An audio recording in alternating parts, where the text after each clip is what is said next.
미리 이제 정해놔야 된다. 그런데 이제 지금까지 이제 저는 이제 풍수 전문이기 때문에요. 풍수 학자들 얘기를 이제 들어보게 되면 지금 이제 통일 후에 수도로서 거론되는 지역들이 여러 군데가 있죠.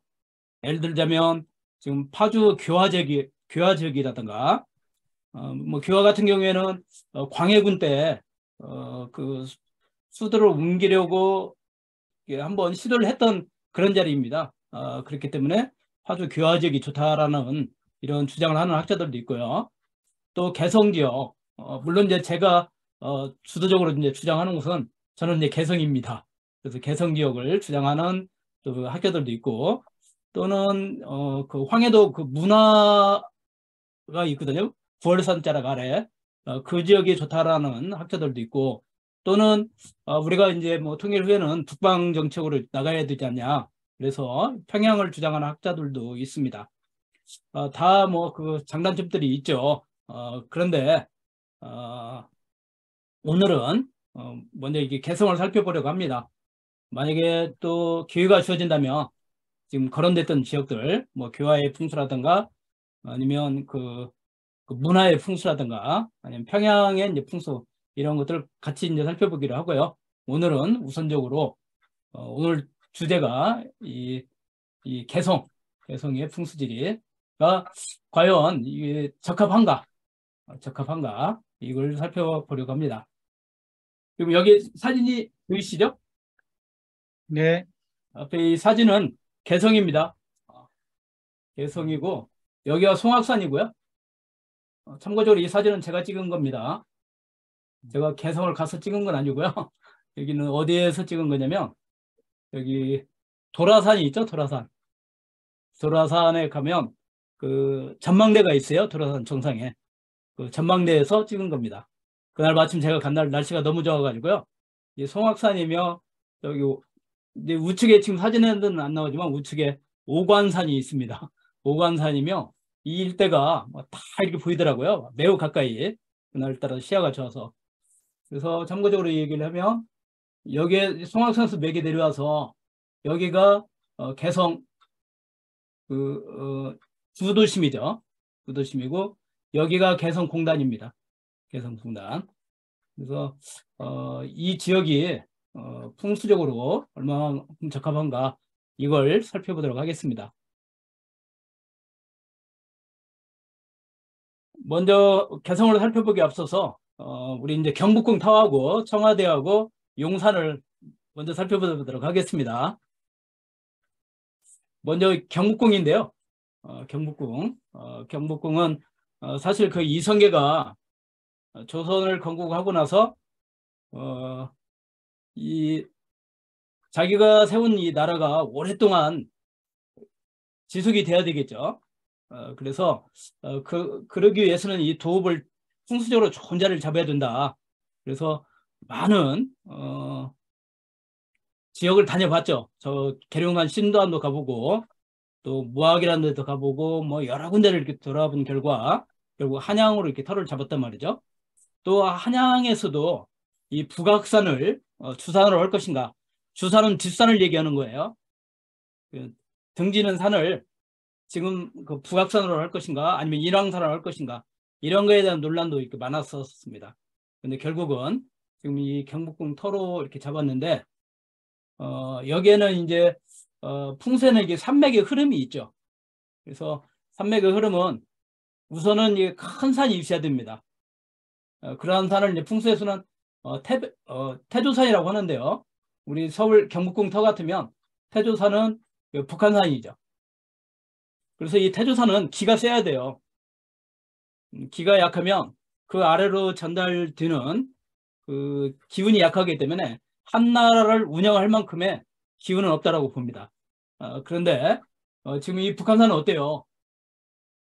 뭐 해발은 870m 이 정도밖에 되지 않지만 정말 그 여기 인수봉하고 만경대, 백운대가 우뚝 솟은 그다음에 이 바위계산이 그 각각 흩어지는 게 아니고 삼각형대로 모였죠. 이 산이. 그렇잖아요. 그리고 새 봉우리가 한쪽으로 기가 모인 산이에요. 그래서 그 해발이 1000m가 넘는 이런 산들보단 길어보면 더 기가 세다라고 봅니다. 그러니까 이 정도의 기운이 있기 때문에 이 기운을 받는 이 터가 500년 이상씩 또 지금까지 한 600년 이상씩 한나라의 수도로서 역할을 해왔다라고 보는 거죠. 근데 이제 여기에는 이 산 기가 너무 세고 험준하기 때문에 이 기가 바로 이렇게 내려오면 안 되죠. 이 기가 이제 순화가 돼야 됩니다. 순화가 된다는 얘기는 뭐 제 강의를 들으신 분들은 잘 아시겠지만 마치 이제 전기와 비슷한 거예요. 우리 발전소가 있으면 발전소의 전압은 너무 높기 때문에 우리 가정용으로나 산업용으로 쓸 수가 없잖아요.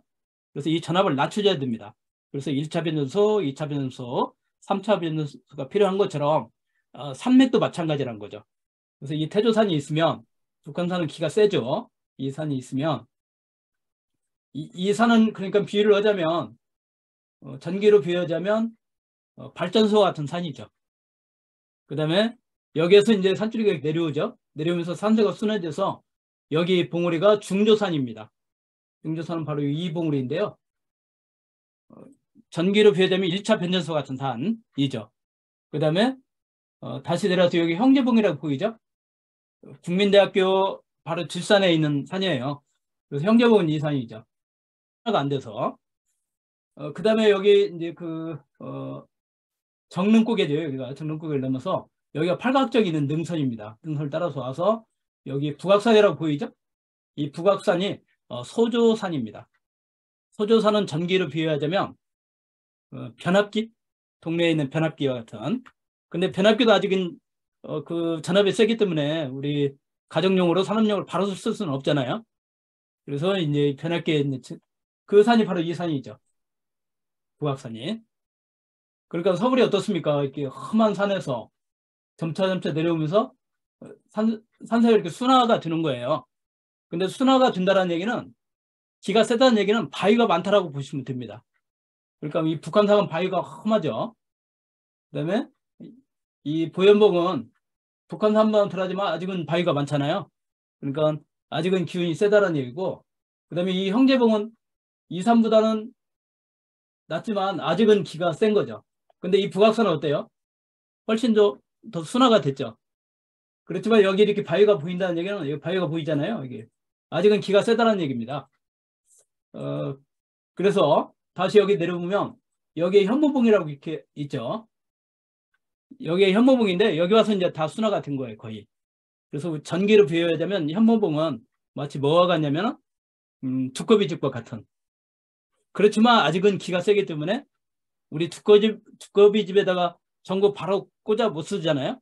거기에서 다시 전선이 내려와서 그 전선의 끝자락이 전등인 것처럼 여기서 산줄기가 내려와서 그 끝나는 곳이 바로 이 경복궁 근정전 자리입니다. 그래서 이 산줄기가 끝나는 곳, 순화가 돼서 끝나는 곳, 그걸 혈이라고 하고, 뭐 일반인들은 그 자리를 이제 명당이라고 하는 거죠. 그래서 이성계는 이런 이제 여러 그 조선왕조 실록을 보게 되면 여러 이 풍수가들이 엄청 많이 여기에 대한 논쟁이 있습니다. 이 경복궁 그냥 터워 잡은 거 아니에요. 무학대서가 조타락해서 한꺼번에 딱 잡은 게 아니고 그때 당시에 좀 이 지신 계층이라고 한다면 이 풍수는 기본적으로 다 알았었던 거죠. 당시에. 그러니까 많은 이 대신들하고 엄청난 이 논쟁을 거쳐서 결국은 이 경복궁 터에 자리를 잡게 됩니다. 좋은 자리인 거죠. 그래서 이 좋은 자리인 것은 쭉 설명을 드렸지만 다시 한번 정리해 드리자면 큰 산에서 북한산과 큰 산에서 내려오면서 점차 기운이 순해져 가지고 그 끝자락에 있는 그런 자리가 바로 이 경복궁 자리인 거죠. 그래서 경복궁 자리는 좋다. 그런데 우리 이제 청와대 자리는 어디 있냐면 청와대는 지금 이쯤에 있죠. 청와대는. 그러니까 이 경복궁으로 내려오고 있는 그 두꺼비 자리 뭐 그 정도의 청와대가 있다고 보시면 돼요. 그래서 이 청와대 자리를 보게 되면 청와대 뒷산은 아까 바위가 있으면 안 된다라고 그랬죠. 이렇게 험해요. 그럼 이런 데는 잘 안 좋다라고 했죠. 청와대 터가. 그래서 좀 더 내려가서 그 경복궁 터가, 그러니까 이성계가 거기에 조선의 전궁이라고 할 수 있는 경복궁 중에서도 가장 핵심적인 자리가 근정전 자리잖아요. 그래서 근정전을 거기에 두었던 거죠. 그런데 왜 그러면 여기에 청와대가 있게 됐느냐, 이런 문제가 있는데, 본래 여기는 이제 그 조선시대 때 경무대라고 해서, 이 경무대라고 해서 조선시대 때는 여기가 그 경복궁을 수비하는 그 군대 있죠. 그 군대가 주둔했던 자리예요, 여기가. 그런 자리지 뭐 그 왕이나 왕의 가족들이 거주했던 자리는 아니란 말이죠. 군대, 그러니까 기가 세니까 군대 자리는 이런 곳이야죠. 군부대 자리는. 군 부대가 이렇게 순하면 되겠습니까? 그래서 이 경무대 자리인데, 그런데 이제 일제 이제 강점기 때 우리 민족의 그 전기를 말살시키기 위해서, 특히 조선 왕조의 기를 완전히 꺾기 위해서 지금 여기에서 이렇게 맥이 이렇게 내려온단 말이에요. 그럼 요 자리, 이 자리가 바로 이 경무대가 있었던 자리예요, 이 자리가. 그래서 여기에 일제 총독 관제가 있었었는데, 이 자리에 총독 관제를 지은 목적은 이 경복궁으로 내려가고 있는 요 맥을 위에서 누르겠다라는 거죠. 위에서 누려서 길을 꺾겠다, 이런 의도가 있었던 거고, 앞에는 어떻게 했죠? 앞에는 이 총독부 건물을 여기다 지은 거예요. 경복궁 앞에다는 길을 딱 막아버리겠다. 위에서는 누르고 앞에서는 길을 꽉 막게 해서 기가 막혀서 죽게 만든 거죠. 결국 성공하지 않았어요? 일제가 이 풍수로 조선의 왕조를 완전히 멸살시키는 데는 저는 성공을 했다고 봐요. 성공을 했습니다. 그런데 이제 그 해방이 되고 나서 우리 그 총독 관저가 있던 자리를 그대로 이승만 대통령이 여기를 관저를 쓴 거죠. 그래서 그때 이제 그 조선시대 때 이 경무대였기 때문에 이름도 경무대로 이렇게 바꾼 겁니다. 그래서 근데 이제 청와대로 바뀌게 된 것은 그 4.16이 나고 이승만 대통령이 하야를 하죠. 그다음에 이제 그 대통령이 윤모선 대통령이 되잖아요. 근데 윤모선 대통령이 이 경무대에 대한 어감이 안 좋다. 그래서 이걸 그 청색 기화가 있었던가 봐요. 청와대로 그때 이제 이름을 바꾸게 된 거죠. 청와대. 그래서 지금까지 이렇게 청와대로 부르게 됩니다. 근데 지금 이 자리는 언제, 여기 지금 본래는 이 자리였었는데, 여기 자리였었는데, 지금 청와대 가보시면 여기가 구 청와대 본관에서 그 자리가 있습니다. 그 구 본관터. 근데 이쪽으로 옮긴 것은 그 노태우 대통령 때예요. 노태우 대통령 때 이 자리가 이제 안 좋다라고 하니까 살짝 경복궁으로 들어가는 맥을 보호하기 위해서 여기다 지었던 거죠. 그래서 이런 식으로 지은 겁니다. 그래서 뭐 그 기존의 이 자리보다는 낫긴 하지만 그렇다 할지라도 한 나라를 운영할 만큼의 그러한 자리는 아니라고 봅니다. 그러면 이제 용산은 어떤 자리냐? 용산은 본래 이제 여기 용산이죠. 여기가 이제 요 지역이 용산 지역인데, 용산은 이제 여기가 이제 한양도성이란 말이에요. 여기가 한양도성이면 이게 한강이죠. 한강. 근데 그 옛날에는 각 그 지방에서 경상도라든가 전라도라든가 뭐 충청도라든가 황해도라든가 이런 데서 세금을 거두면 다 배로 왔죠. 그걸 조운선이라고 하잖아요. 조운선. 그래서 이제 조운선이 닿는 곳이 어디냐면 바로 용산이었습니다. 우리 이제 여기 마포도 있어요. 마포. 여기가 마포죠. 마포하고 용산하고 차이점은 뭐냐면, 마포도 마포도 이제 이렇게 배가 와서 닿는 곳인데, 마포는 주로 사선들, 상인들의 배가 닿는 곳이 마포라고 한다면, 용산은 이 조운선이 닿는 곳이에요. 그래서 강화도 쪽에서 쭉 들어오는 조운선들이 여기에 닿고, 이쪽에서는 저기 금강산 쪽, 그래서 그 춘천 쪽으로 해서 북한강이 흘러오잖아요.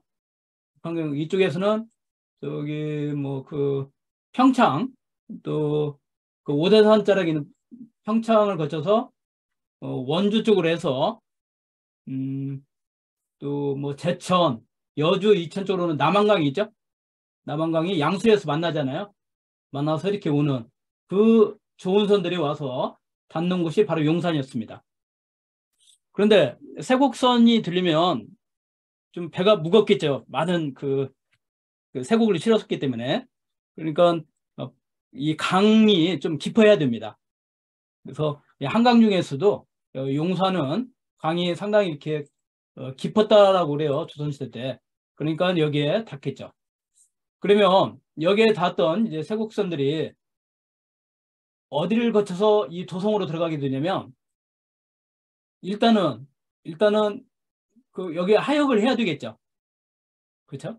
그러니까 용산은 그때 당시에 물류항이었다고 보시면 돼요. 도성으로 물건이 들어가기 위한 물류항이었습니다. 그러면 물류 기지는 매우 중요하잖아요. 그러니까 당연히 그것을 지키는 군부대가 주둔해야 되지 않겠어요? 그래서 이제 주둔했던 것이 둔지산이죠. 둔이라는 것은 주둔한다 그런 뜻이잖아요. 군대가 진을 친다. 이게 이제 둔이란 말이죠. 그래서 둔지산 자락에 진을 치고 이걸 지켰던 거죠. 그래서 여기에 이제 하역했던 그 물건들이 여기 만초천이라고 있죠. 이 만초천을 이렇게 쭉 따라가는 거예요. 그러면 이쯤이 뭐였냐면 여기가 서울역이에요. 지금 서울역이고, 이쯤이 이제 용산 그 전자상가 있는 쪽이고, 그래서 쭉 이렇게 따라가는 거죠. 쭉 따라가서 이 하천은 만초천 어디까지 가냐면 여기 인왕산하고 북악산하고 사이 그 서대문을 지나서 거기까지 올라가게 됩니다. 그러면 이제 작은 배로 물건을 옮겨 실었겠죠. 작은 배로 옮겨 싣고 이렇게 쭉 오다가 이 서울역 지나서 좀 이쯤에 여기가 숭례문이잖아요. 숭례문. 그럼 여기에서 이제 하역을 해서 이 물건들이 도성 안으로 들어가는 거죠. 그러면 여기에 바로 이제 그러면 그 물류를 분배해주는 기능이 시장이잖아요. 시장. 그래서 여기 숭례문 이쪽에 남대문 시장이 지금도 있잖아요. 남대문 시장이. 그래서 남대문 시장이 여기에 형성이 됐던 겁니다. 그러니까 한마디로 말하자면 이 용산이라는 지역은 서울 도성, 이 도시라는 것은 자체적으로 자급자족이 안 되잖아요. 외부에서 물건들이 유입이 돼서 그걸 시장을 통해서 분배를 하게 함으로써 이 도시가 운영이 되는 것인데, 그 물류의 기지가 바로 이 용산이었다. 그렇기 때문에 매우 이제 중요한 자리였다는 거죠. 그래서 고려 때 남경이 있을 때도 당연히 여기가 군대가 있었던 것이고, 또 몽고가 우리가 한 100년 동안 몽고가 또 이 고려를 식민지로 지배를 했었잖아요. 그때 몽고군이 또 주둔을 했다고 그래요. 여기에. 그다음에 임진왜란 때 우리가 또 한양이 또 점령이 됐잖아요. 왜군한테. 그때 왜군들이 또 여기 주둔했던 것이고, 이모군란 때는 또 청나라 군대가 여기 주둔했던 것이고, 그다음에 그 일본군이 와서 일본군 주둔군 사령부가 여기 있었던 자리입니다. 그래서 36년 동안 일본군이 여기 이제 주둔했었던 자리인데, 1945년에 해방이 되고 나서 일본군이 이제 물러나고 나니까 미군이 어때요? 그대로 미군이 이 자리를 차지를 했던 거죠. 그래서 오늘날까지도 그 위국 군대가 여기 주둔했던 그런 자리예요. 그러니까 어찌 보면 우리 민족에 있어서는 위국 군대가 우리 자국 땅에 주둔한다는 건 수치 아니겠습니까? 황성봉 하고님 군인으로서 그렇잖아요. 좀 저는 수치라고 생각을 합니다. 네. 그런 측면에서.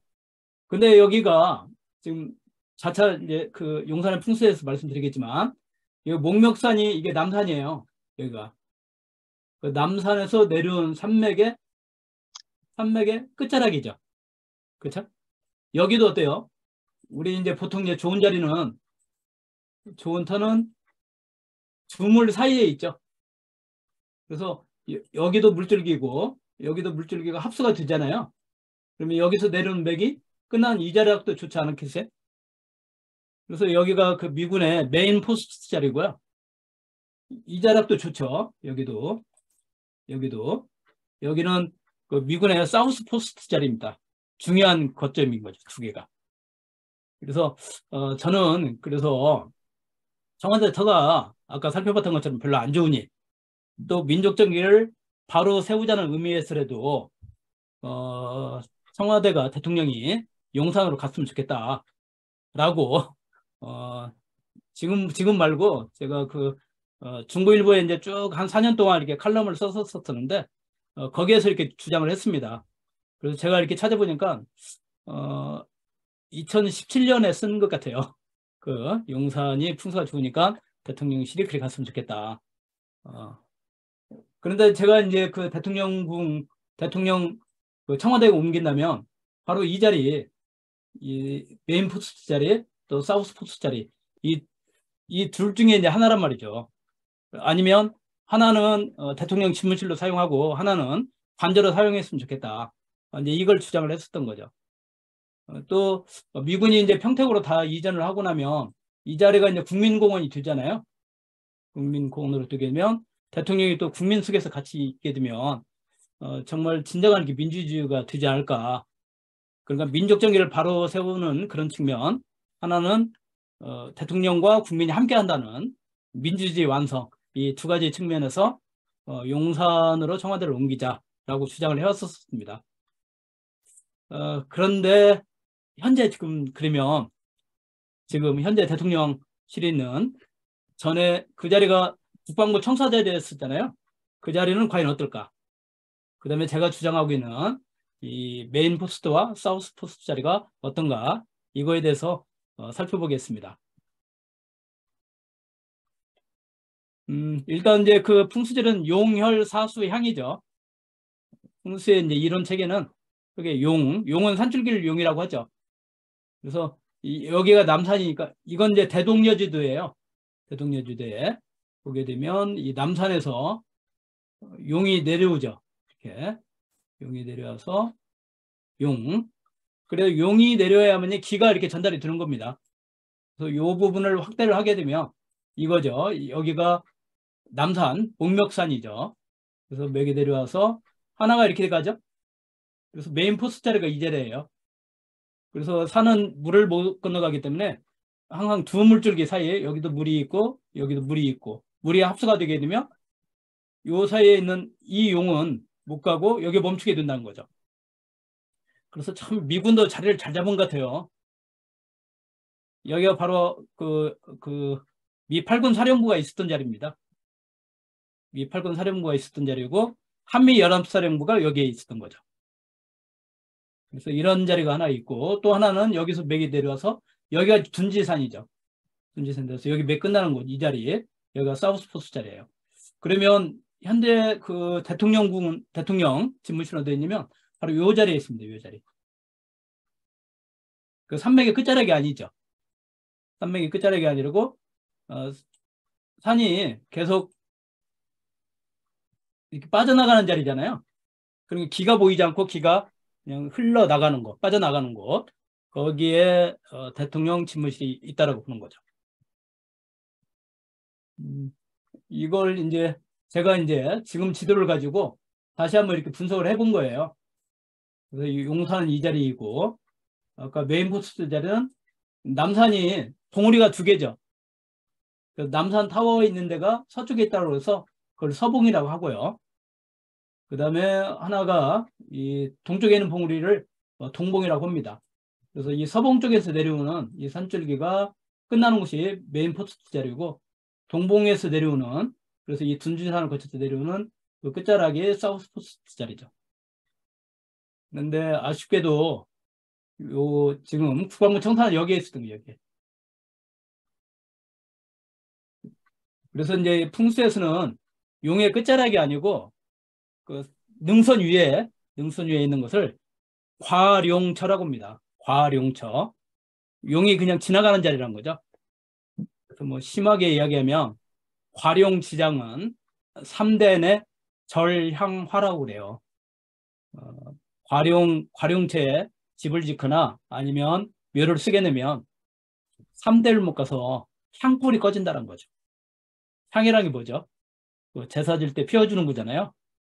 그러니까 향불이 꺼진다는 것은 절선돼서 그 집 망한다는 얘기예요. 뭐 제가 좀 뭐 표현이 좀 과할지는 모르겠지만 아무튼 풍수 이론에서는 과룡처럼 그렇다는 거죠. 그래서 이 과룡처가 아닌 용진처, 용이 다한 자라. 그래서 용의 끝자락, 이 산줄기가 용이니까 이 용의 끝자락이 이 자리에 되잖아요. 이런 자리. 마치 그 나무 열매가 나무 가지 끝에 이렇게 열리는 것처럼 그 자리에 기가 보인다는 거죠. 그래서 혈은 여기에 이제 이런 자리라면 끝자락, 그렇죠? 그런데 지금 우리 국방부 청사 지금 대통령 신문실은 이 자리에 있다는 거죠. 그래서 과룡체에 있다. 그래서 이제 그러면 이 자리를 이건 대동여지도이고 이 자리를 그 일제 시대 때 지도를 가지고 한번 찾아봤어요. 25,000원분의 1 지도가 있습니다. 그 지도를 가지고 찾아보니까 이 자리 지금 이 자리가 바로 이 자리죠. 그래서 이 자리에는 뭐가 있냐면 보병들의 막사가 있었던 자리예요. 근데 여기 보시면 여기 지금 사단사령부라고 이렇게 써져 있잖아요. 사단사령부는 바로 여기 이 끝자락, 여기 끝자락, 여기에 일본군 사단사령부가 여기에 있었던 거예요. 여기에. 그러니까 이 자리가 좋았다라는 거 아니겠어요? 그 다음에 뭐 이쪽으로는 이제 이 자리가 이제 핵심 자리 사단사령부가 여기 있으니까 위쪽에는 보병령이 있고 이쪽에는 기병대가 여기 있네요. 기병대도 있고 여기는 공병대가 여기 있고요.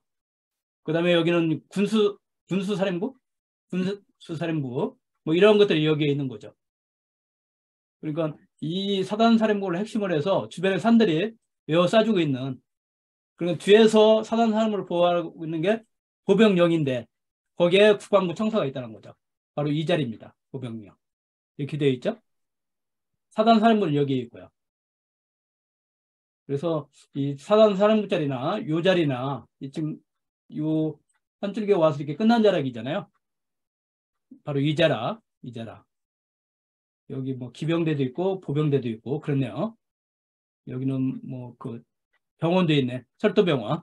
그 일제시대 때 그 그 일본군들의 주둔지입니다.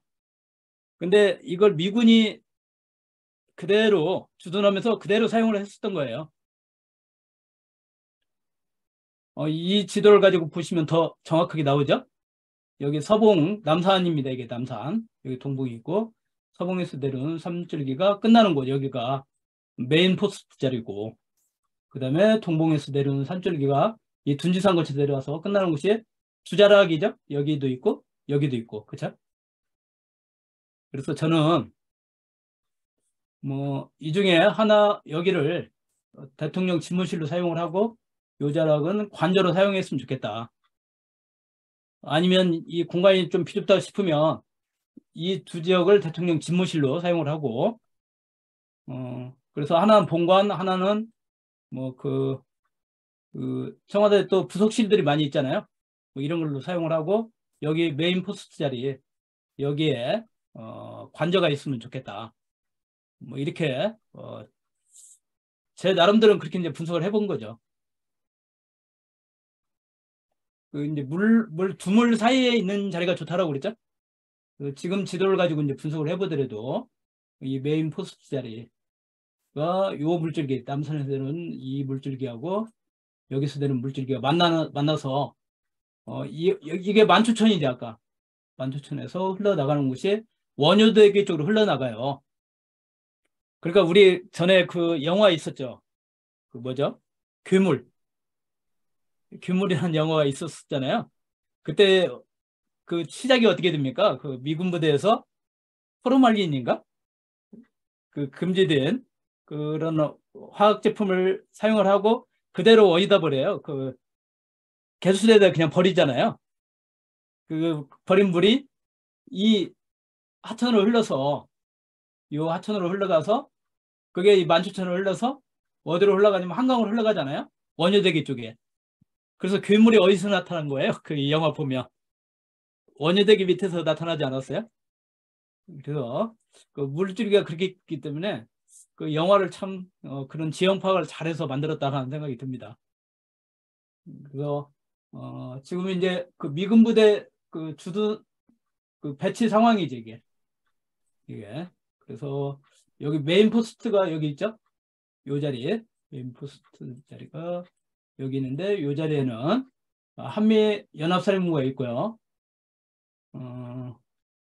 그다음에 지금 여기가 전쟁기념관이 여기 있어요. 여기 그 앞쪽에 그러니까 그 뒤쪽이 지금 메인 포스트 자리가 그대로 남아 있습니다.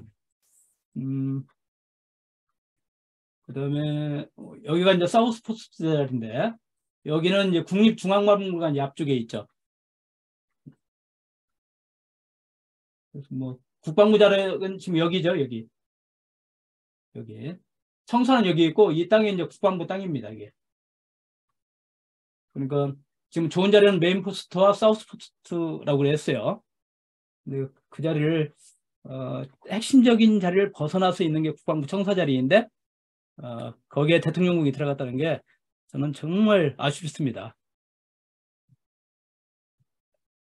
그래서 만약에 그 좋은 자리에 찾았으면 멀리서 보면 딱 이 자리에 청와대가 들어갔으면 좋겠다. 그러면 물이 정말 완벽하게 한강물이 감싸주고 있는 그런 자리 아니겠어요? 그래서 이 남산의 정말 정중앙에 청와대가 딱 있고 여기는 이제 그 공원으로 만들기 때문에 국민들과 같이 할 수 있는 그런 자리인데 정말 좀 시간 여유를 가지고 정말 정확하게 자리를 잡았으면 좋았는데 너무 졸속으로 갑작스럽게 옮기는 바람에 한번 자리를 잘못 잡으면 다시 옮기기가 좀 힘들잖아요. 차라리 그냥 그대로 놔두게 되면 다시 시작하면 그때는 쉽잖아요. 근데 다시 이렇게 옮겨놓고 다시 좋은 자리가 저기 있으니까 그리 옮기자 그럼 매우 어렵잖아요. 참 어설프게 이게 건드려놔서 오히려 망친 게 아닌가 이런 생각이 듭니다. 그래서 이것은 이제 그 미군 부대가 이제 옮기고 나면 이 미군 부대를 어떻게 이제 활용할 것인가. 그래서 국민공원을 만들겠다라는 그런 조감도입니다, 이게. 그래서 여기에 지금 북한산이 여기 있죠. 그래서 이 북한산의 녹지축이 이렇게 쭉 연결이 되죠. 그래서 여기 남산이잖아요. 여기 남산 타워가 여기 있고, 그래서 남산 타워에서 이 후암동 쪽으로 해서 이렇게 벽이 쭉 연결돼서 여기가 그 동작대교예요. 여기가 동작대교. 동작대교를 건너가면 국립현충원이 있잖아요. 지금은 현능원이라고 뭐라고 하죠? 지금은 현충원이라고 하죠. 현충원. 아니 현충원 맞나?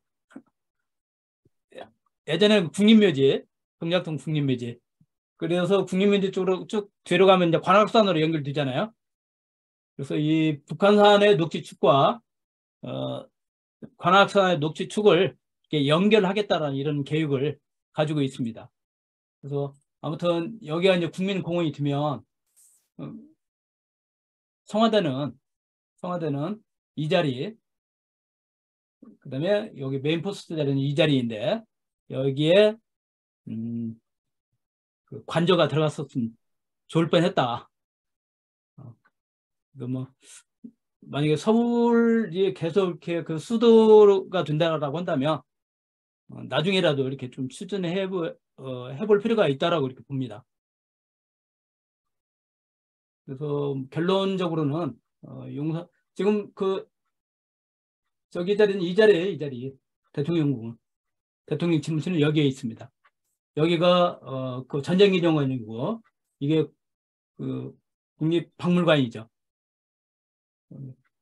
딱 여기서 이렇게 보더라도 이제 풍수 좀 아시는 분들은 이 혈자리가 어디라는 걸 이렇게 대번에 알 수 있을 거예요. 근데 확실하게 이렇게 보더라도 를 벗어난 자리에 있다라는 거죠. 자, 그래서 아까 서두에 이제 말씀드렸던 것처럼 너무 졸속으로 준비되지 않은 상태에서 옮기다 보니까 이런 문제가 발생을 한다. 그래서 우리가 이제 통일이 언제 될지는 모르겠지만 어느 날 갑자기 될 수도 있잖아요. 그러니까 미리 통일 수도 후보지는 정해 놓아야 된다. 그래서 이런 논의가 좀 활발했으면 좋겠습니다. 이제 그 중에 통일 수도로서의 조건을 갖춘 곳이 아까 말씀드렸던 여러 군데가 있다라고 그랬죠. 그 중에서 이제 먼저 이제 개성을 오늘 이제 말씀드리고 싶습니다. 나중에 뭐 우리 또 조 교수님이 또 기회를 주신다면 그때 이제 평양이라든가 뭐 9.13 밑에 문학이라든가 뭐 교화라든가 이런 데도 한번 이렇게 살펴봤으면 좋겠어요. 근데 우선 이제 개성입니다. 그러면 뭐 개성이 그러면 통일 후에 수도로서 꼭 개성이 아니더라도 이런 조건이 필요하겠죠. 통일 수도로서 조건은 이제 무엇인가? 우선 이제 수도라는 개념을 먼저 한번 살펴봐야 될 것 같아요. 수도가 어떤 곳을 수도라고 하느냐. 그래서 이게 사전을 찾아보시면 수도란 한 나라의 통치기관이 있는 정치, 행정, 경제, 문화의 중심지로 사전에 설명이 되어 있습니다. 그래서 국가의 통합적 상징이기도 하고 국내적으로 정치적 중심지이기도 해요. 그런데 이제 어떤 일이 있었냐면 노무현 대통령 때 노무현 대통령이 대통령 선거에 이제 출마를 해서 선거 공약으로 자기가 대통령이 되게 되면 수도를 옮기겠다라고 그랬잖아요. 수도를 옮기겠다. 그래서 대통령이 당선이 됐어요. 그래서 이제 자기 공약대로 수도를 세종시로 옮기겠다라고 그랬던 거죠. 그런데 그때 이제 어떻습니까? 그 수도 옮기는 것을 반대하는 사람들도 있었잖아요. 그래서 이게 이제 헌법재판소까지 이제 가게 됐는데 그때 결국 어떻게 됐어요? 관습시켜 수도는 서울이다. 그러니까 세종시를 수도라는 말을 쓸 수가 없다라고 한 거죠. 그래서 지금 세종시는 행정 종합도시가 된 거죠. 행정 복합도시. 그래서 뭐 행복도시라고 줄여서 행복도시가 된 거잖아요. 행정 복합도시. 라는 표현을 쓰지 수도라고 하지는 않습니다. 그러면 그때 이제 헌법재판소 2005년 11월 24일 날 행정수도 건설을 위한 특별조치 법안이 위헌이라는 그런 소송이 있었었는데 그때 헌법재판소 판결문이에요. 그래서 뭐라고 수도를 정의를 했냐면 일반적으로 한 나라의 수도는 국가 권력의 핵심적 사항을 수행하는 국가기관들이 집중된 소재하여 정치 행정의 중추적 기능을 실현하는 곳이다. 대의적으로 국가를 상징하는 것을 의미한다. 국민의 정치적 의사를 결정하는 국회와 행정을 통할하며 국가를 대표하는, 그래서 이 말이 중요하죠. 대통령의 소재지가 어디인가 하는 것은 수도를 결정하는데 결정적 요소라는 거죠. 그러니까 만약에 지금의 청와대가 세종시로 옮기게 되면 세종시는 완전한 수도로서의 역할을 하게 되는 거죠. 근데 청와대가 지금 서울에 있는 이상은, 대통령 집무실이 서울에 있는 이상은 세종시는 수도라고 말할 수가 없다는 거죠. 그렇다면 통일 후에 수도는 어떤 곳이어야 돼요? 통일 후에 수도는 반드시 통일 대통령이 거주하는 곳이어야 되겠죠. 그래서 통일 대통령이 소재하는 도시여야 된다. 그러니까 뭐 대통령 집무실과 대통령 관저가 옮겨가야 된다는 거죠. 그러면 이런 장소가 중요하겠죠. 대통령이 소재하는 이 장소가. 그래서 이제 수도의 조건으로서는 뭐 국가와 시대에 따라서 수도의 성격과 기능이 몇 개의 유형으로 나누게 되는데 일단은 좀 역사성이 있어야 된다는 거예요. 수도는. 그래서 수세기에 걸쳐서 한 국가의 정치, 경제, 문화의 중심지여야 된다. 왜냐면 좀 검증이 됐다라는 거죠. 우리 사실은 뭐 이렇게 검증된 것과 검증되지 않은 것은 많은 차이가 있지 않겠습니까? 그래서 수도도 좀 검증된 수도여야 된다. 그런 측면에서 개성은 어때요? 고려 500년 동안 수도로서 역할을 해온 곳이잖아요. 이미 검증된 곳입니다. 그런 이제 측면이 있고, 그래서 이제 뭐 수세기에 걸쳐서 한 국가의 정치, 경제, 문화의 중심이었던 것은 서울이나 평양이나 뭐 도쿄나 베이징이나 런던, 파리, 아테네 이라는 곳들인 거죠. 그 다음에 정치 행정 수도여야 돼요. 정치 행정 수도. 그러니까 행정부, 입법부, 사법부 기능만 있고 산업 기능만 없는. 그래서 아마도 이제 통일이 된다면 이런 유형이 돼야 되지 않을까. 그러니까 적어도 행정부와 입법부와 사법부가 같이 있는 그런 도시여야 된다.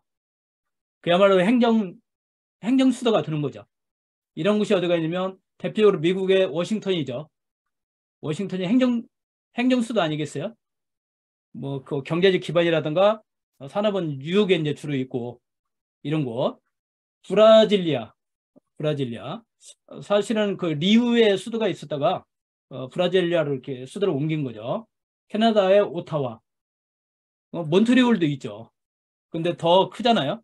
근데 행정 수도로서는 오타와가 지금 수도 역할을 합니다. 호주의 캔버라라든가, 호주 같으면 이제 시드니가 있잖아요. 근데 거기에 있지 않고 캔버라.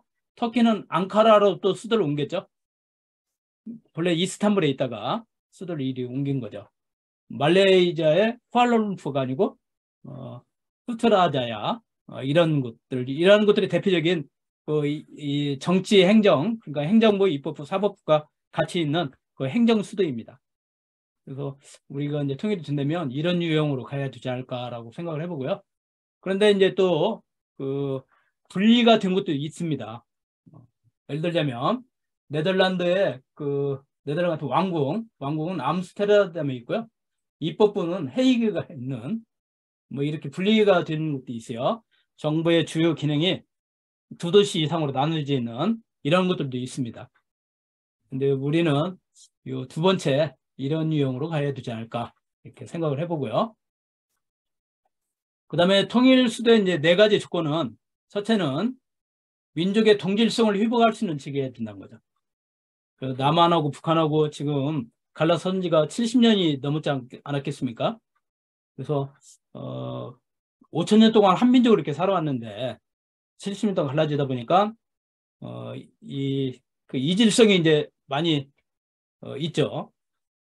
그래서 이 민족의 동질성을 회복할 수 있는 곳, 그런 지역이어야 된다. 통일 후 수도로서는. 그러기 위해서는 남한 사람이든 북한 사람이든 서로 공감할 수 있는 지역이어야 된다. 그러기 위해서는 역사를 이렇게 나눌 수 있는 지역이 해야 된다는 거죠. 그런 측면에서 저는 이게 개성이, 역사성이 있는 그런 지역은 개성이 가장 적합하지 않나 이렇게 생각을 하고 있고요. 그 다음에 대립이나 반목을 극복할 수 있는 곳이어야 된다. 지금 우리 뭐 그 남한만 하더라도 영호남 이 지역 감정이 심한데 통일이 되면 이제 남한하고 북한하고 통일이 됐다 치더라도 이 반목이 아주 한동안은 또 심해질 거예요. 근데 이러한 것들을 최소화시킬 수 있는 그런 기능. 그래서 남한이나 북한이 심정적으로 서로 수용이 가능한 지역이어야 된다는 거죠. 그래서 무슨 얘기냐면 북한 입장에서는, 북한 주민들 입장에서는 우리가 남한한테 흡수당했다라는 생각이 안 드는 곳, 이런 지역이어야 되고요. 또 우리 남한 주민들 입장에서는 적화통일 당했다라는 느낌이 안 드는 곳, 이런 곳이어야 된다는 거죠. 그러니까 흡수통일 느낌이 없는 곳이어야 되고 적화통일 느낌이 없는 그런 지역이어야 된다는 거죠. 그래야만이 이 대립과 반목을 극복할 수 있는 지역이 되겠다라는 거고요. 그 다음에 발전 가능성이 있어야 된다는 거죠. 수도가 뭐 거기에서 끝나는 게 아니고 계속 이제 발전해 나가야 되잖아요. 또 통일, 우리 한반도가 정말 세계적으로 우리 남한만 가지고도 지금 세계 10위인데 통일이 된다면 뭐 세계 적어도 3위 안에는 드는 이런 국가로 발전해야 되지 않겠습니까? 그런 것이 있어야 된다. 그러기 위해서는 도시 인프라가 잘 구축이 되어야 된다는 거죠. 그래서 이제 인프라라고 한다면 철도가 잘 발달되는 곳, 도로가 잘 발달되는 곳, 무엇보다도 공항이 잘 발달되는 곳, 그 다음에 항만이라든가 공원, 이 공원도 매우 중요하죠. 이러한 곳들이 잘 발전된 곳이어야 된다. 그 다음에 지속 가능성이 있어야 된다는 거죠. 지속적으로 발전할 수 있는 곳. 지속 가능성이라는 게 뭐죠? 경제도 발전하지만 환경도 보존하는 곳. 예전에는 환경하고 경제는 별개로 봤죠.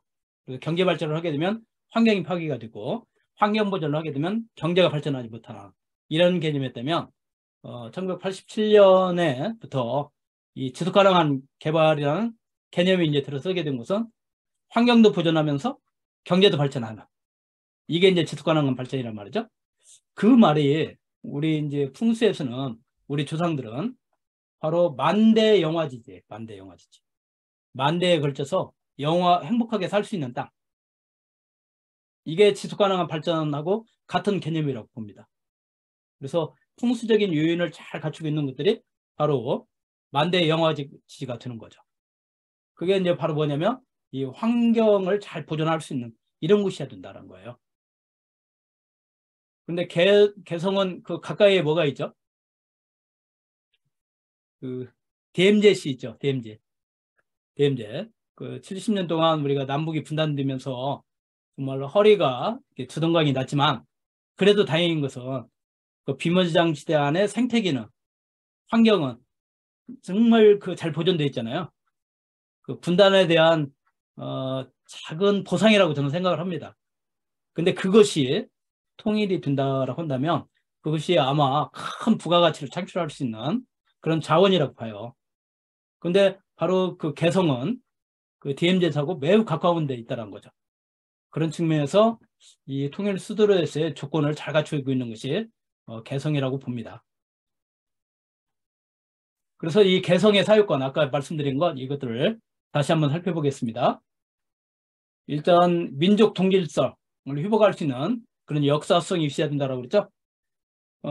그래서 그 개성은 궁예가 901년에 송악을 도읍으로 삼아서 후고구려를 건국했던 곳입니다.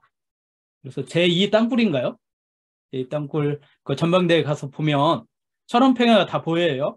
거기에 궁예 그 도성이 그 휴전선을 한가운데 이렇게 지나가고 있는 데 있습니다.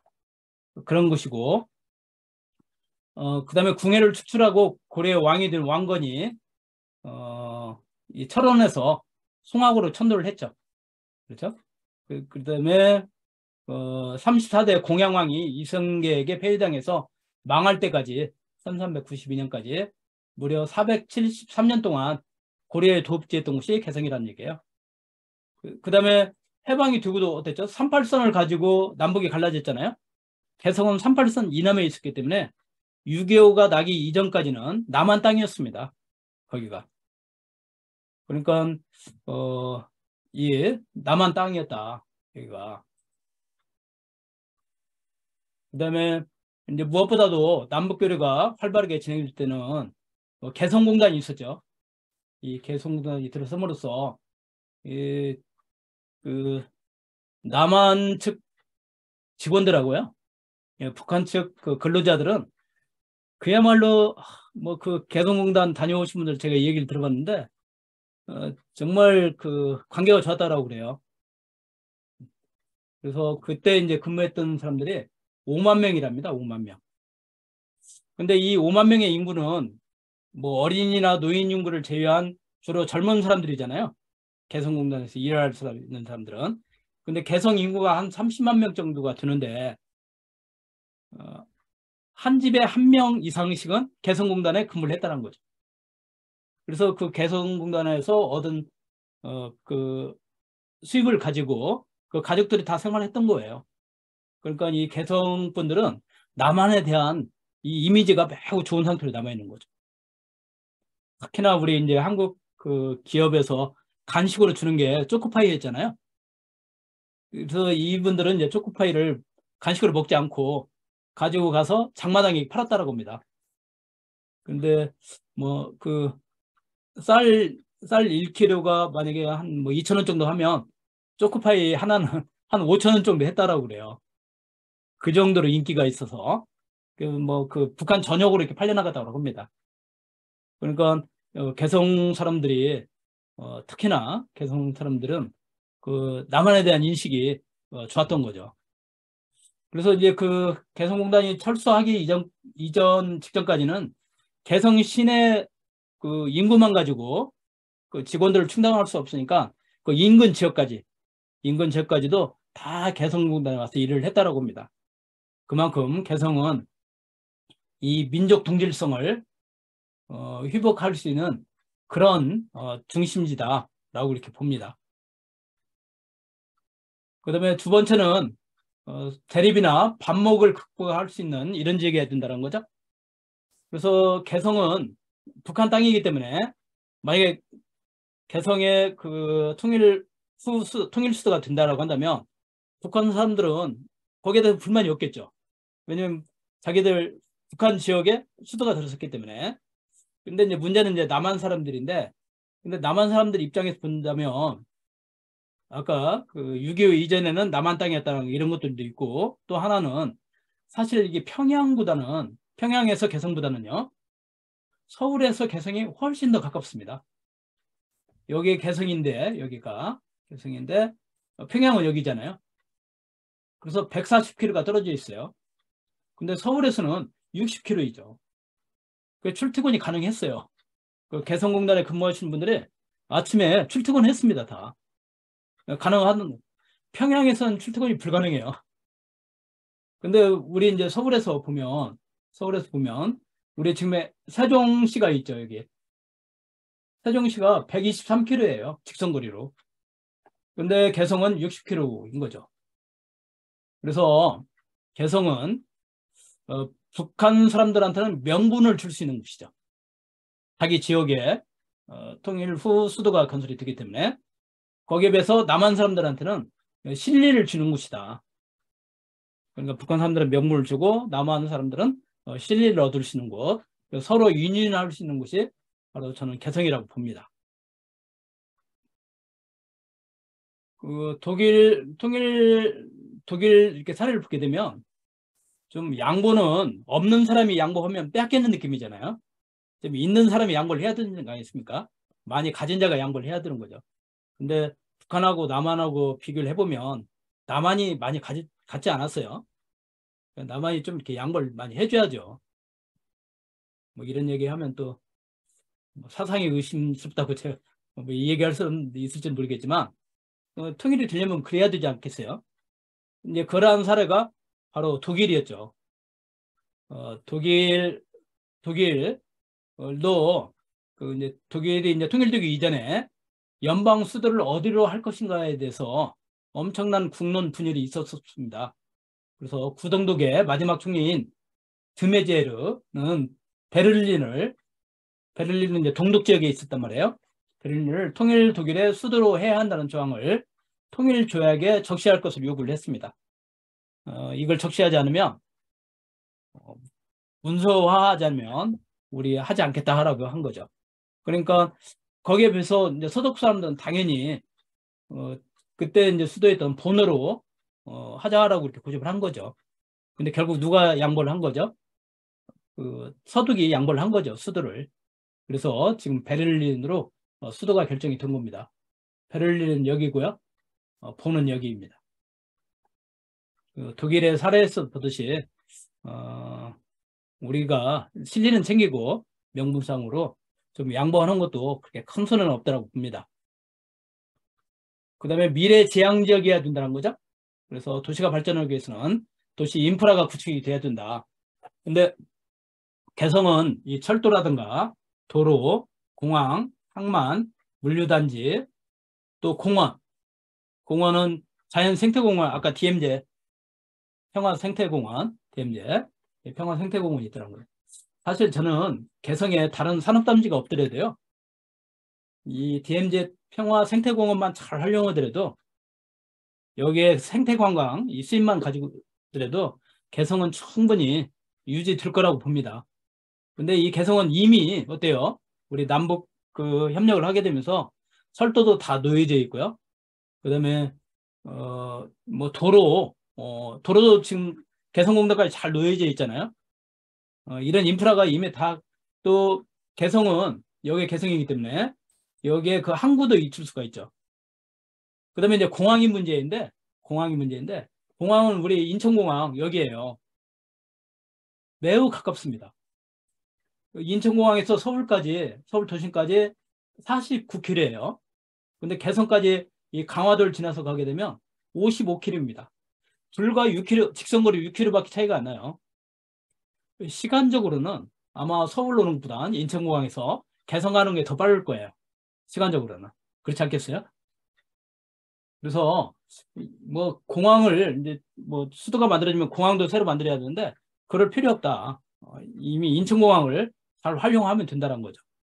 그다음에 인천 쪽에 항만 시설들 이렇게 또 잘 갖춰져 있잖아요. 이런 것들이 있기 때문에 이런 것들을 잘 활용하면 되고, 이미 인천시 도시 기본 계획에는 이 도로망이 평화 벨트 축이 있죠. 개성까지 다 연결되도록 이미 계획이 다 있어요. 이게 또 2040 도시 기본 계획에도 이미 이런 계획들이 다 있습니다. 도로 철도가 다 연결되도록. 그러니까 굳이 뭐 큰 통일 비용 이런 것들이 안 들어도 된다는 거죠. 그 다음에 개성의 인프라를 다시 한번 정리를 해봤습니다. 남북 철도 연결 사업으로서 이미 철도망이 이렇게 갖춰져 있다는 얘기고요. 아까 도로망들은 인천 도시 기본 계획에서 광역 간선도로 및 광역 철도 계획이 이미 다 들어서 있고, 또 우리 도라산역이 있잖아요. 도라산역에서 개성공단까지 철도가, 이게 지금 도라산역이죠. 도라산역이고, 그 다음에 DMZ 평화생태공원, 이것도 도라산 공원에서 찍은 사진입니다. 이렇게 있고, 그 다음에 그 개성의 벽난도 있죠. 벽난도가 고려 때 국제무역 항해였습니다. 그러니까 이런 것들 잘 활용한다면 항만 물류시설을 충분히 갖출 수가 있다는 거죠. 그 다음에 내체는 이제 지속 가능성인데요. 그래서 뭐 환경적으로, 경제적으로, 사회적으로 쭉 설명드렸던 것처럼 이런 지속 가능성을 갖추고 있는 것이 바로 개성이다. 그래서 이 만대 영화지지로 발전시킬 수 있는 곳이 바로 개성이라고 봅니다. 그러면 이 개성의 풍수지리에 대해서 살펴보겠습니다. 아이고, 시간이 많이 지나가 버렸네요. 또 좀 빨리 하겠습니다. 이제 그 풍수지리 이론 체계는 뭐 제 이제 수업을 들으시면 잘 아시겠지만, 제 수업을 듣고 또 우리 그 세풍년 답사 오신 분들은 이제 이 소리 좀 안 했으면 좋겠다라고 하실 것 같아요. 교수님은 이거밖에 아는 게 없나? 맨 만나면 용열 사수행만 얘기한다라고 할지도 모르겠는데, 이게 풍수의 가장 뼈대이기 때문에 그렇습니다. 가장 기본이에요. 지겹도록 이렇게 듣다 보면 우리도 뭐 태권도 만약에 운동할 때 자세 뭐 이론적으로는 다 알잖아요. 그렇지만 계속 하잖아요. 그거 농구 선수가 폼 다 알죠. 근데 매번 그 연습만 하지 않아요? 그게 기본이기 때문에 그런 거죠. 그런 것처럼 풍수에서도 풍수 이론을 제대로 알기 위해서는 용은 이 산줄기를 얘기하는 거고요. 그래서 땅에 기가 이렇게 전달이 되는 겁니다. 혈은 기가 모이는 자리죠. 혈은. 그래서 이 혈에다가 이제 집을, 여기 경복궁 근정견 자리, 이게 혈이죠. 산은 주변에 이렇게 이 혈의 기가 바람을 타면 흩어지니까 흩어지지 않도록 감싸주는 이런 산들. 그래서 뒤에는 현무고, 앞에는 주작이고, 좌측에 있으면 청룡이고 우측에 있으면 백호가 되잖아요. 이런 사신사를 살아가고, 수는 아까 얘기했던 것처럼 이 두 물이, 여기서 나오는 골짜기물과 여기에서 나오는 골짜기물이 합수가 돼야 요 산줄기가 어떻게 돼요? 물을 못 건너가니까 요 산줄기가 돼서 못 가고 여기 와서 멈춘다는 거죠. 그 다음에 향은 앞에 이제 경관이 좋아야 되고요. 또 햇볕을 잘 받아야 됩니다. 그러면 도시 앞이 오픈이 돼야 되겠죠? 열려 있어야 되잖아요. 하늘이 열려 있어야 그래 햇볕 또 바람이 이렇게 순조롭게 도는 그런 공간이 드는 거죠. 그래서 이 5가지를 중심으로 해서 개경을 살펴보면 뭐 분석의 틀은 시간 관계상 넘어가겠습니다. 아까 말씀드린 것처럼 그냥 이 용하고 혈하고 사하고 수, 향만 가지고 말씀드리도록 하겠습니다. 일단 이제 용은 수도가 들이기 위해서는 이 대관용이어야 되는 거예요. 용이 힘이 있어야 된다는 거죠. 그래야 수도자리가 된다. 그래서 지리인자수지 그 원문에 보면 원서죠. 원서에 보면 대관용, 거작, 경사 이렇게 되어 있죠. 대관용이래야 큰 용맥이래야 뭐가 되냐면 수도가 만들어질 수 있다 이런 거예요. 그래서 높고 큰 산에서 뻗은 산맥은 근데 이제 뭐가 따라오면 대강, 대하가 옆에서 같이 따라온다는 거죠. 그래서 개성은 바로 요 산줄기죠. 큰 산줄기. 그래서 우리나라 15개 큰 산줄기가 있는데 그 중에 하나가 임진북 애성남정맥입니다. 임진북 애성남정맥. 왜냐면 여기가 임진강이에요. 여기 그렇죠. 대강수가 양쪽에서 따라와야 된다고 그랬죠. 그래서 임진강 북쪽에 있고 여기가 애성강입니다. 애성강 남쪽에 있는. 그래서 이게 이제 황해 앞에서 만나는 그 자리에 끝자락에 개성이 있다는 거죠. 그래서 이렇게 보면 이게 임진북 애성남정맥이고요. 이게 대관령이죠. 개성은 이 자리입니다. 그래서 여기는 임진강이고요. 이게 여기가 애성강이죠. 애성강. 이것도 이 자리가 바로 이 자리인 거죠. 그래서 그다음에 이제 태조산이 아까 우리 서울의 북한산처럼 그런 태조산이 있어야 되잖아요. 그 태조산이 어디냐? 바로 이 천마산인 거죠. 천마산. 그래서 해발은 762m고 천마산이 지금 이 모양입니다. 태조산은 키가 세고 험준해야 돼요. 여기에서 이제 어때요? 요 개성이 여기니까 여기서 산줄기가 이렇게 내려오면서 여기도 산이 있죠. 이게 중주산이 되겠죠. 아까 우리 서울로 치면 보현봉이나 형제봉처럼. 그 다음에 여기에 소조산이죠. 이게 여기가 요 산이 이게 송악산입니다. 서울로 치면 청와대 뒤에 있는 북악산 자락과 같은 거죠. 여기서 내려서 그 끝자락에 개성이 있습니다. 그래서 소조산은 바로 이 송악산 자락 여기죠. 그래서 그 택리지 이중환의 택리지 있죠. 그 벚꽃청년 산수에 보면 대체로 이제 수도가 들 만한 땅을 280년 전에 이중환이 이렇게 설명을 해놨어요. 택리지 벚꽃청년에서 대체로 산 모양이 수려한 돌로 곡무리가 어우러져야만 산이 수려하고 물도 맑다. 또 반드시 강이나 바다로 모이는 곳에 있어야만 힘이 있다. 힘이 있는데 이런 곳이 나라 안에 4군데가 있다는 거죠. 이중환이 말하기를 그 하나가 개성의 오관산이다. 개성의 오관산이 어디냐면 바로 여기가 오관산이죠. 여기는 송악산이고요. 그러니까 이중환이 새로 도읍이 들 만한 땅을 어디로 봤냐면 개성의 오관산으로 본 거예요. 근데 이 오관산은 지금 대동여제를 보면 어때요? 물이 여기서 흘러내리는 물이 이렇게 한번 합수가 되죠. 또 여기서도 또 합수가 되지 않아요? 그러니까 이런 땅, 이게 개성입니다. 다. 이런 땅이 바로 수도가 될 만한 오관산 자락 여기가 있고 하나는 한양의 삼각산 바로 서울을 얘기하는 거고요. 또 하나는 진잠 즉 대전의 계룡산 자락이고요. 또 하나가 문화의 구월산. 그래서 아까 제가 서두에 문화는 지명이고요. 그 구월산 자락 아래에 수도가 될 만하다라고 주장하는 그 풍사학자들이 있다라고 그랬죠. 그게 바로 이종환의 그 택리지를 근거로 해서 얘기하는 겁니다. 이게 오관산이에요, 여기가. 그래서 이 안에 도읍이 들만한 터가 있다는 거죠.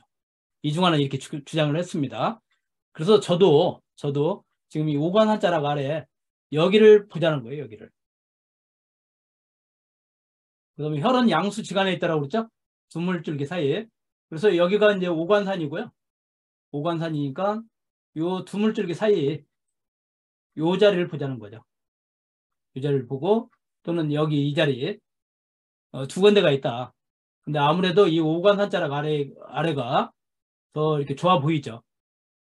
그래서 이 두 물줄기 사이에는 우리 메소포타미아 문명, 메소포타미아 지기라든가 경북궁도 지금 어디에 있습니까? 경북궁도. 여기가 백운동천이고요. 이게 중목천 사이에 있잖아요. 그러니까 그런 물줄기 사이에 있는 곳이 바로 요 자락이다. 그래서 이제 이 개경을 보게 되면 여기가 송악산이라서 구 도시가 여기에 있어요. 여기에 있고 아까 그 오관산이라고 했잖아요. 오관산은 바로 여기를 얘기합니다. 요 지역을. 그래서 아직 빈 땅이에요. 여기가 빈 땅이고 여기는 지금 개성공단이고요. 그러니까 지금 뭐 그 개성으로 가자고 그래서 부도심 여기를 가자는 게 아니고 이 오관산자락 여기를 가자는 거죠. 그래서 여기에 사법기관 또 행정타운, 법조타운 이런 것들을 여기에 이렇게 조성을 하자는 거죠. 그래서 여기를 요 지역을 이제 행정타운이 있으면 대통령 집무실도 있어야 되잖아요. 청와대 자리가. 그래서 여기를 구글 어스로 확대해서 봤습니다. 확대해서 보니까 딱 이 자락 어때요? 여기서 용이 이렇게 내려오고 있죠. 힘있게 과협을 하고 내려와서 딱 끝난 자락이잖아요. 그 다음에 자충령 우백호는 이렇게 싸주고 있고 잘 감싸주고 있고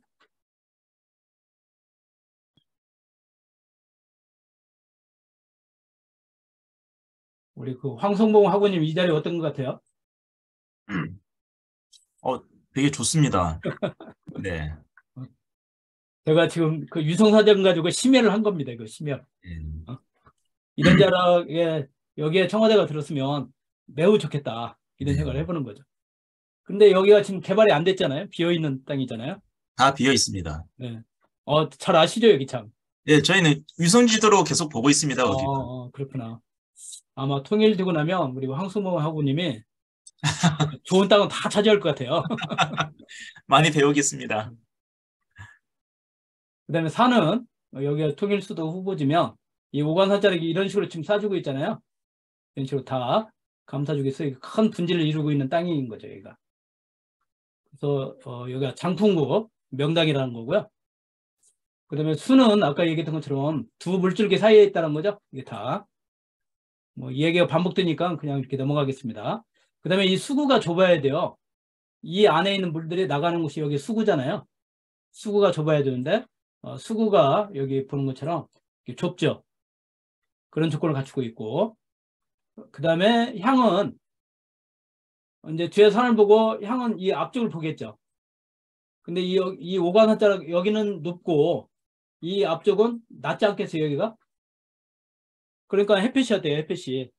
오픈 스페이스가 돼서 햇빛도 잘 들어오고 또 이 통기, 바람도 잘 이렇게 순환이 이루어져서 그야말로 따뜻하고 아늑한 그런 지형이 든다는 거죠.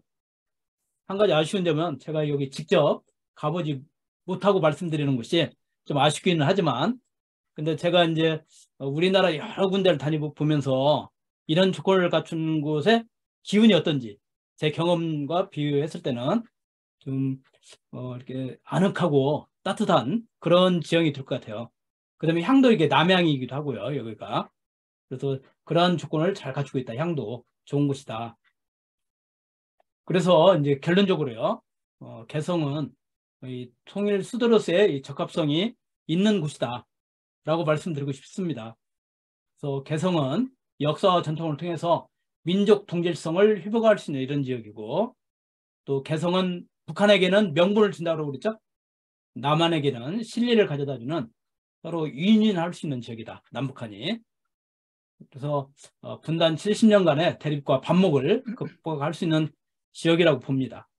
그다음에 이미 도시 인프라가 확보되어 있어서 경제적인 통일 수도 건설과 도시 발전이 가능한 지역이다. 또 이 풍수지리적 입지 조건을 잘 갖추고 있기 때문에 이게 바로 만대 영화지지라고 그랬죠. 그래서 그게 이제 오늘날 표현으로 바로 이 지속 가능한 개발이죠. 지속 가능하게 발전할 수 있는 그런 지역이라고 할 수가 있겠습니다. 그래서 구도심은, 개성의 구도심은 역사 전통 도시로서 보존, 발전시키고, 그 다음에 신도시는 최첨단 행정 복합 도시로 개발을 하고, 그 다음에 거기 DMZ는 그 자연 생태계에서 지속 가능한 이 도시가 될 수 있어서 이 민족 발전을 선도하는 그런 도심에는 우리가 잘 이렇게 활용을 해서 잘 만들면 우리 정말 통일 수도로서의 역할을 충분히 할 수 있는, 그래서 우리 민족의 발전을 이렇게 선도할 수 있는 그런 지역이라고 봅니다. 그래서 제 발표는 여기까지이고요. 여기에 대해서 뭐 질문이라든가 아니면